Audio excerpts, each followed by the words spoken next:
शुक्लां ब्रह्मविचारसारपरमामाद्यां जगद्व्यापिनीं वीणापुस्तकधारिणीमभयदां जाड्यान्धकारापगां हस्ते स्फाटिकमालिकां विदधतीं पद्मासने संस्थितां वन्दे तां परमेश्वरीं भगवतीं बुद्धिप्रदां शारदां। శ్రీ మహాగణాధిపతయే నమః. శ్రీ మహాసరస్వత్యై నమః. శ్రీ గురుభ్యో నమః. 2025వ సంవత్సరానికి స్వాగతం. ప్రేక్షకులకు, శ్రోతలకు అందరికీ కూడాను 2025వ సంవత్సరము శుభాకాంక్షలు తెలియజేస్తూ, ఈ 2025వ సంవత్సరము అందరికీ కూడాను సుఖ సంతోషాలతో ఉండాలి అని చెప్పేసి ఆ భగవంతుణ్ణి ప్రార్థిస్తూ, 12 రాసులు ఈ సంవత్సరంలో 12 రాసులలో జన్మించినటువంటి వారికి ఈ 2025వ సంవత్సరంలో గోచార ఫలితాలు ఎలా ఉంటాయో తెలుసుకుందాం. 2025వ సంవత్సరంలో వృశ్చిక రాశిలో జన్మించినటువంటి వారికి గోచార ఫలితాలు ఎలా ఉన్నాయో తెలుసుకుందాం.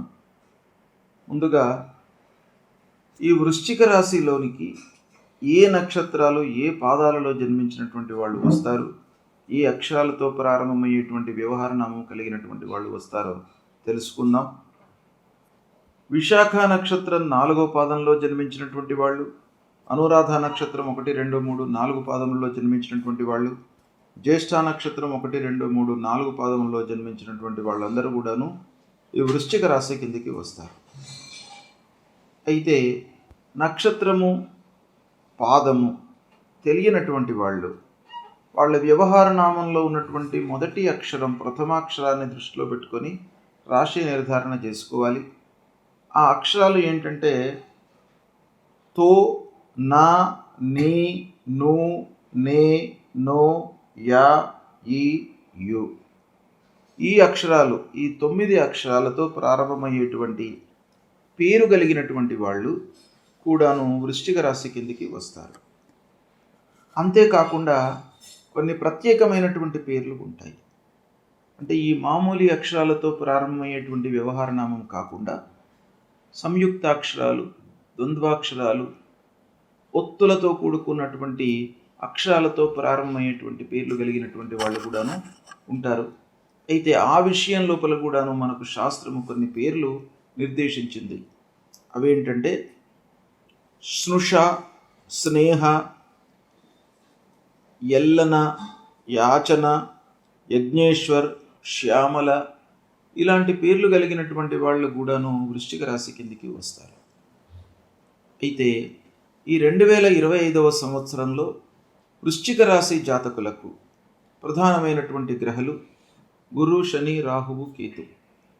ఈ గ్రహాల యొక్క ప్రభావము అన్ని విషయాలపై ఉంటుంది. ఈ గ్రహాలు ముఖ్యంగా గురుగ్రహం సంవత్సరం పాటు ఒక రాశిలో ఉంటాడు. ప్రత్యేకంగా ఈ సంవత్సరం 2025వ సంవత్సరం లోపల రాశిత్రయ సంచారం చేస్తూ ఉన్నాడు. బృహస్పతి 3 రాశుల్లో సంచరిస్తున్నాడు. ప్రభావం బాగా ఉంటుంది. అదేవిధంగా శనీశ్వరుడు 2.5 సంవత్సరాల పాటు ఒక రాశిలో ఉంటాడు. కనుక శని ప్రభావం కూడాను ఆ రాశి పైన ఉంటుంది. రాహు, కేతువులు 1.5 సంవత్సరాలు ఉంటారు. కాబట్టి ఈ 4 గ్రహాల యొక్క సంచారము, వాటి వలన ఉద్భవించేటువంటి ఫలితాలు ఆ రాశిలో జన్మించినటువంటి వారిపైన చాలా ఉంటాయి. కనుక సంవత్సర ఫలితాలపై ఈ 4 గ్రహాలను మనం ముఖ్యంగా లెక్కలోకి తీసుకొని వీటి యొక్క సంచారాన్ని మనం చెప్తుంటాం. అయితే ఈ సంవత్సరము ముందుగా గురు భగవానుడు, గురుగ్రహం యొక్క సంచారం ఎలా ఉంది అని అంటే 14 మే 2025 వరకు వృషభ రాశిలో సంచరిస్తున్నాడు గురువు. వృషభ రాశిలో సంచారము వృశ్చిక రాశిలో జన్మించినటువంటి వారికి 7వ స్థానం అవుతుంది. ఈ 7వ స్థానము శుభప్రదంగా ఉంటుంది, బాగా కలిసి వస్తుంది. 14 మే వరకు అంటే ప్రారంభం నుండి 2025 ప్రారంభం నుండి కూడాను గత సంవత్సరమే వృషభ రాశిలోకి ప్రవేశించినాడు. అయితే మనం 2025 గురించి జాతకం చెప్పుకుంటున్నాం కాబట్టి 2025 ప్రారంభం నుండి కూడాను 14 మే 2025 వరకు బృహస్పతి సప్తమ స్థానంలో వృశ్చిక రాశి వారికి సంచరిస్తున్నాడు కనుక ఇది చాలా కలిసి వస్తుంది. అయితే సప్తమ స్థానంలో సంచరిస్తున్నటువంటి సమయం లోపల ఎలాంటి ప్రభావాన్ని చూపిస్తాడు? ముఖ్యంగా వృశ్చిక రాశి వారికి పంచమాధిపతి సప్తమ స్థానంలో గోచార రీత్యా సంచరిస్తున్నాడు కనుక ఇది ఈ మే వరకు చాలా అనుకూలమైనటువంటి ఫలితాలు ఉంటాయి. ఏంటంటే శుభకార్యాలు మీరు చేస్తారు, పిల్లల విషయంలో మంచి జరుగుతుంది. వృశ్చిక రాశిలో జన్మించినటువంటి వారి యొక్క పిల్లల విషయం, వాళ్ళ యొక్క వివాహ కార్యక్రమాలు, వాళ్లకు సంబంధించినటువంటి పెళ్లి విషయంలో మంచి సంబంధాలు కుదర్చడము, ఉద్యోగము, తర్వాత హయ్యర్ ఎడ్యుకేషన్కు సంబంధించినటువంటి నిర్ణయాలు తీసుకోవడం లోపల కూడాను మీరు సఫలీకృతులవుతారు. మే వరకు పిల్లల విషయంలో మీకు బాగా కలిసి వస్తుంది.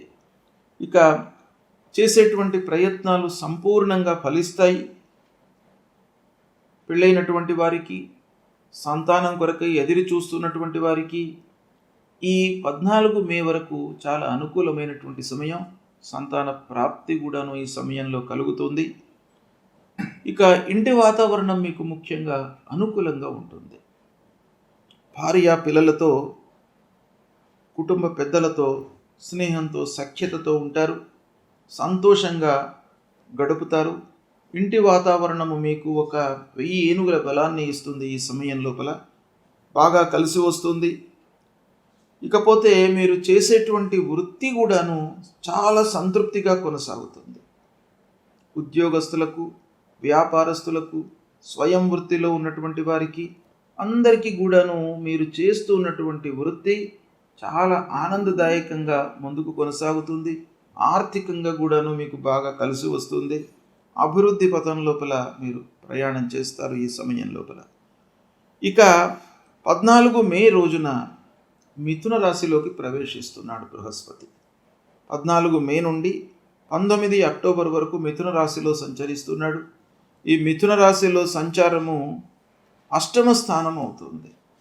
ఇది కొంత ప్రతికూలమైనటువంటి సంచారం. అష్టమ స్థానం మనకు అన్ని విధాలుగా ఇబ్బంది పెడుతుంది.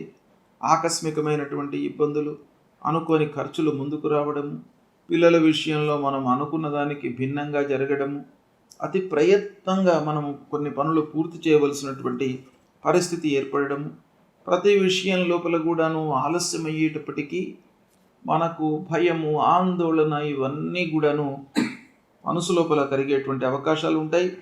భార్య పిల్లలతో, కుటుంబ పెద్దలతో అనవసరమైనటువంటి చర్చలు ముందుకు వస్తాయి. వాటి మూలకంగా అనవసరమైనటువంటి గొడవలు, ప్రతి విషయంలోనూ చర్చలు ఒక సుహృద్భావ వాతావరణంలో జరగకుండా కోపాలు, తాపాలు వీటన్నిటికీ అనుగుణంగా ఇంటి వాతావరణం అంతా కూడాను కలుషితమయ్యేటువంటి అవకాశాలు ఉన్నాయి. ఇక పెట్టుబడుల మూలకంగా నష్టం వాటిల్లుతుంది ఈ అష్టమ స్థానంలో బృహస్పతి సంచరిస్తున్న సమయంలో. అంతేకాకుండా వీటన్నిటి ప్రభావం మూలకంగా మనిషి లోపల అసహనము, కోపము ఇవన్నీ కూడాను పెరిగేటువంటి అవకాశాలు ఉన్నాయి.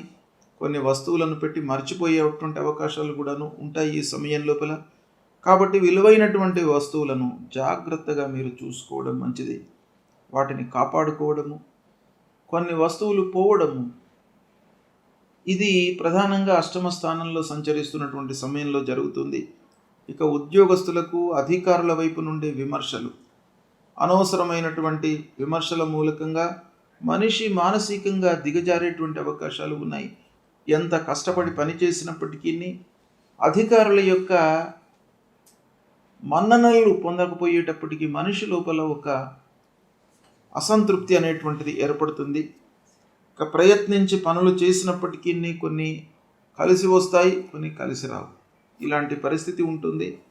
ఇక వృధా ప్రయాణాలు చేయవలసి వస్తాయి. ప్రతి విషయంలోనూ ఆలస్యం గోచరిస్తుంది. కనుక అష్టమ స్థానంలో సంచరిస్తున్నటువంటి సమయం లోపల గురు ప్రభావం ప్రతికూలంగా ఉంటుంది. తదనుగుణంగా మీరు మీ వైపు నుంచి మీరు ఎఫర్ట్స్ పెట్టాలి. అంటే అష్టమ స్థానంలో సంచరిస్తున్నప్పుడు ప్రతికూల ఫలితాలు ఉన్నాయి కాబట్టి మీరేం చేయాలి? సరే, పరిహారాలు, పూజలు వాటన్నిటికంటే ముందు మీరు మీ వైపు నుంచి చేయవలసినటువంటి కర్తవ్యం ఏంటంటే, మీరు 1కి 4 సార్లు ఆలోచించాలి. తర్వాత 200% ఆ పనిపైన ఎఫర్ట్స్ పెట్టాలి. మనం శ్రద్ధ నిలపాలి, మనస్సు నిలిపి పని చేయాలి ఈ అష్టమ స్థానంలో సంచరిస్తున్నటువంటి సమయంలో. ఇక తదనంతరం 19 అక్టోబర్ రోజున కర్కాటక రాశిలోకి ప్రవేశిస్తున్నాడు బృహస్పతి. 19 అక్టోబర్ నుంచి 19 అక్టోబర్ నుండి 5 డిసెంబర్ వరకు కర్కాటక రాశిలో సంచరిస్తున్నాడు. ఈ సంచారం బాగా కలిసి వస్తుంది.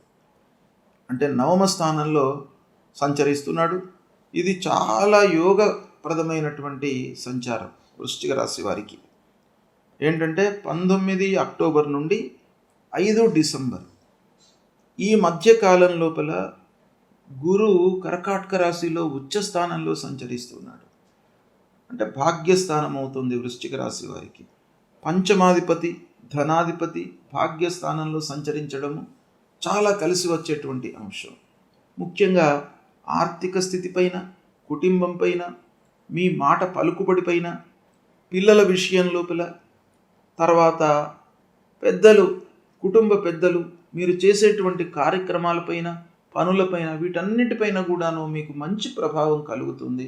మంచి ఫలితాలను చూపిస్తాడు బృహస్పతి.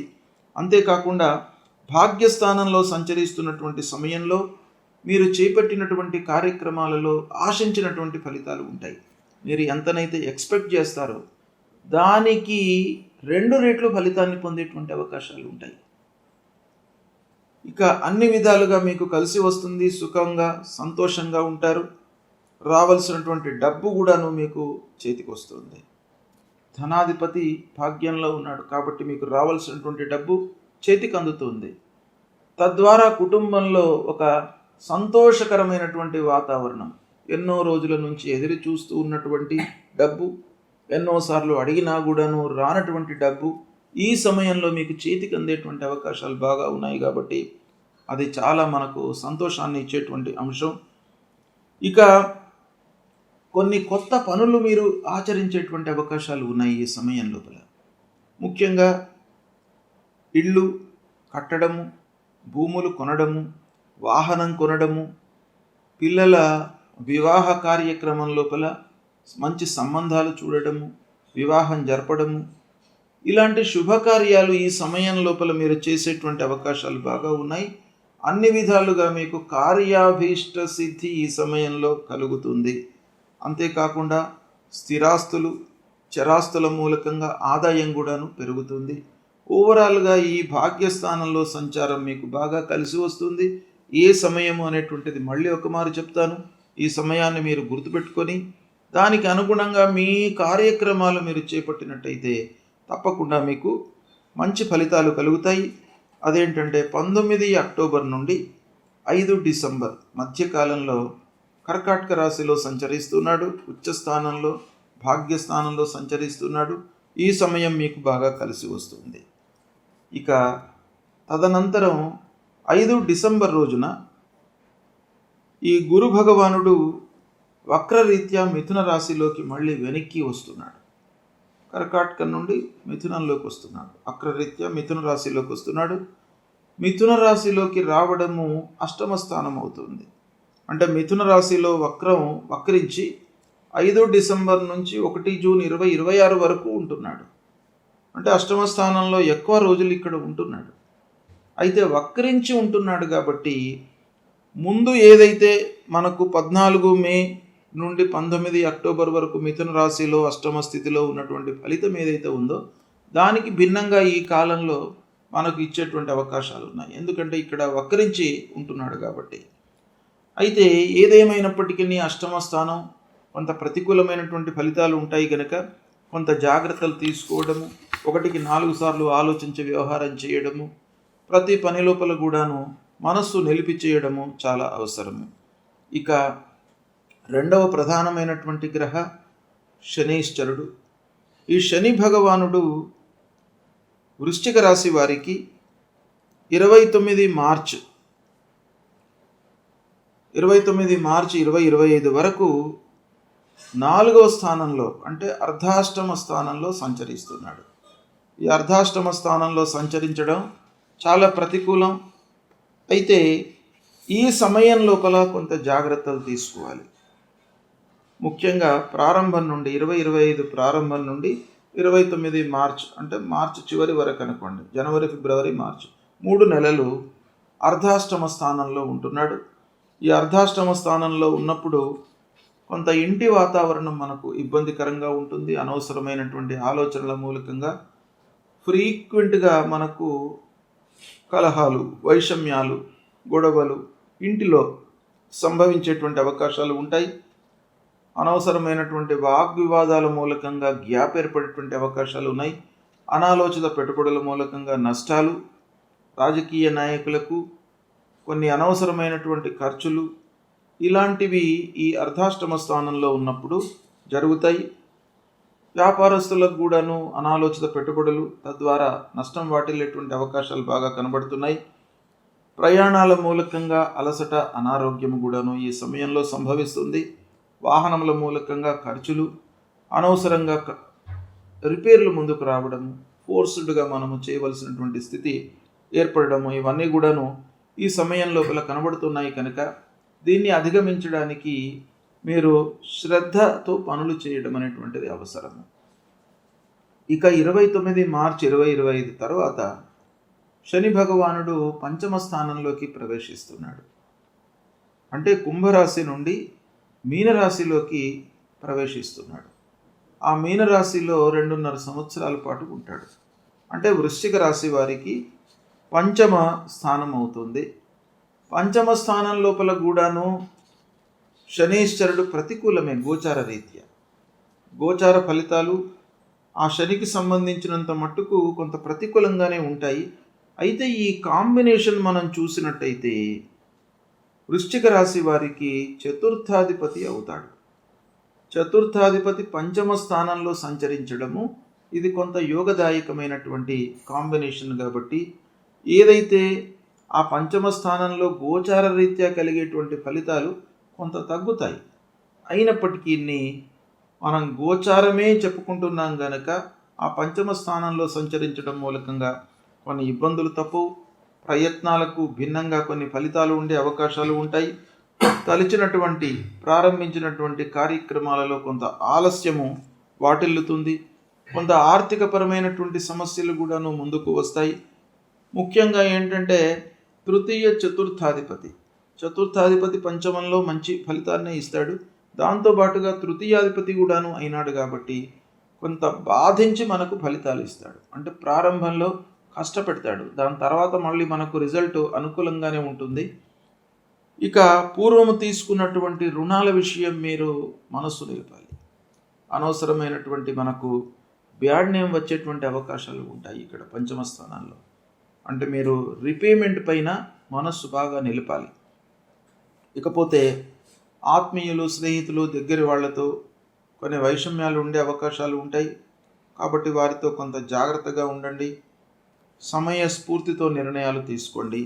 ఈ శని భగవానుడి యొక్క ఫలితము మీకు పంచమ స్థానంలో కొంత పర్వాలేదు అన్నట్టుగా ఉంటుంది. భయపడవలసినటువంటి అవసరం లేదు. ఇక రాహు విషయం, రాహు కేతువులు కూడాను ప్రధానమైనటువంటి గ్రహాలు. ఈ గ్రహాల యొక్క సంచారం కూడాను మన జాతకం పైన ప్రభావాన్ని చూపిస్తుంది. కాబట్టి రాహు ముఖ్యంగా ఈ వృశ్చిక రాశి వారికి 18 మే వరకు పంచమ స్థానంలో ఉన్నాడు. ఇది కూడాను ప్రతికూలమైనటువంటి స్థానం. తదనంతరం 18 మే తర్వాత మళ్ళీ చతుర్థ స్థానంలోకి ప్రవేశిస్తున్నాడు. అంటే పంచమ స్థానం, దాని తర్వాత చతుర్థ స్థానం వక్రిస్తుంటాడు, వెనక్కి నడుస్తుంటాడు రాహు. కాబట్టి మీనరాశి నుండి కుంభరాశిలోకి 18 మే రోజున ప్రవేశిస్తున్నాడు. 18 మే వరకు పంచమ స్థానంలో ఉంటాడు. దాని తర్వాత చతుర్థ స్థానం. ఈ 2 స్థానాలు కూడాను ప్రతికూలంగానే ఉన్నాయి. అయితే ఈ సమయంలో 18 మే వరకు కేతువు యొక్క అనుకూలత ఉంది. కేతువు ఏకాదశ స్థానంలో ఉన్నాడు. ఇక తదనంతరం 18 మే తర్వాత కేతు భగవానుడు దశమ స్థానంలోకి ప్రవేశిస్తున్నాడు. కనుక ఈ రాహు కేతువుల విషయం ఆలోచించినట్టయితే 50% మనకు మంచి ఫలితాలు ఇస్తారు, 50% ఇబ్బంది పెడతారు. అంటే కేతువు ఏకాదశంలో ఉన్నాడు ఈ సమయంలో. కాబట్టి కొంత మంచి జరిగే అవకాశాలు ఉంటాయి. ఏదేమైనప్పటికీ రాహువు పంచమ చతుర్థ స్థానాలు ప్రతికూలం గనక కొంత మానసిక ఇబ్బందులు, అనవసరమైనటువంటి ఆలోచనలు, ఎక్కువ దగ్గరి వారితో మనము మనసు విప్పి మాట్లాడడం మూలకంగా కొన్ని ఇబ్బందులను ఎదుర్కొనేటువంటి అవకాశాలను ఇస్తాడు. కనుక రాహుకేతుల విషయమై కొన్ని జాగ్రత్తలు తీసుకోవాలి ఈ సమయం లోపల. ఓవరాల్గా మనం చూసినట్టయితే వృశ్చిక రాశి వారికి గ్రహస్థితి ఇలా ఉంది. సప్తమ భాగ్యస్థానాలలో బృహస్పతి సంచరిస్తున్నటువంటి సమయం ప్రధానంగా అనుకూలంగా ఉంటుంది. ఇక మిగతా సమయాలలో కొన్ని ఇబ్బందులు తప్పవు. అయితే వీటికి కొన్ని పరిహారాలు చేసుకోవడము అత్యవసరం. ఏంటంటే, అష్టమ స్థానంలో గురువు సంచరిస్తున్నటువంటి సమయం లోపల గురు భగవానుడి యొక్క ప్రీత్యర్థమై గురు జపం చేసుకోండి ప్రతినిత్యం కూడా. దేవానాంచ ఋషీణాంచ గురుం కాంచన సన్నిభం వందనీయం త్రిలోకానాం తం నమామి బృహస్పతి అనేటువంటి మూల మంత్రాన్ని ప్రతినిత్యం కూడాను చదువుకోండి. అష్టమ స్థానము చాలా ఇబ్బందులను క్రియేట్ చేస్తుంది. ముఖ్యంగా అష్టమ గురువు ఏ సమయంలో ఉన్నాడు అనంటే మీకు 14 మే నుండి 19 అక్టోబర్ వరకు ఉన్నాడు. ఈ సమయంలో అష్టమ స్థానంలో ఉన్నాడు కాబట్టి ప్రత్యేకంగా ఈ సమయంలో గురువు యొక్క అనుగ్రహం మీకు కావాలి. కాబట్టి ఈ సమయంలో మీరు దైవ దర్శనాలు చేసుకోండి, దేవతా గురుభక్తి పెంచుకోండి, ప్రతినిత్యం దేవాలయానికి వెళ్ళండి. మీరు చేసేటువంటి కార్యక్రమాన్ని ఎఫర్ట్స్ పెట్టండి. ఫలితంపై మనసు నిలపకుండా మీ ప్రయత్నం పైననే మీరు మనసు నిలపండి. అది ఆటోమేటిక్గా మీకు మంచి రిజల్ట్ వస్తుంది. కనుక దక్షిణామూర్తి స్తోత్ర పారాయణం చేసుకోండి. ఇవి చేసుకున్నట్టయితే మీకు గురు భగవానుడి యొక్క అనుగ్రహం లభిస్తుంది. తర్వాత శని కూడాను మీకు అర్ధాష్టమ స్థానం, దాని తర్వాత పంచమ స్థానం. శని వృశ్చిక రాశి వారికి దాదాపు ఈ సంవత్సరం ప్రతికూలంగానే ఉన్నాడు.